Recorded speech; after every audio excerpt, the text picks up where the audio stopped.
Mga milagro at pagpapagaling ni Mahal na Birheng Maria. Sa gitna ng ating mga pagsubok, may isang ina na laging nariyan, ang Mahal na Birheng Maria.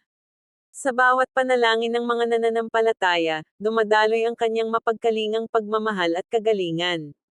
Marami na ang nakasaksi sa kanyang mga milagro, mga may karamdaman na gumaling, mga pusong sugatan na muling nabuhay ang pag-asa.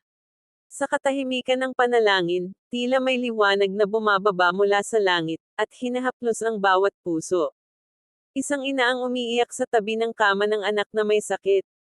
Buong puso siyang nanalangin, Mama Mary, tulungan mo po kami. Kinabukasan, nagising ang bata na tila walang sakit.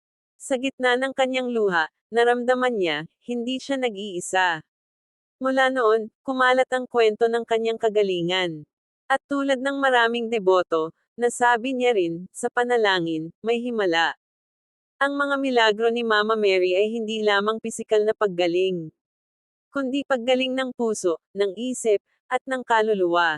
Sa bawat Aba Ginoong Maria, naroon ang pag-asa. Naroon ang liwanag ng kanyang anak na si Jesus. Mama Mary, aming ina ng kagalingan, ipanalangin mo kami.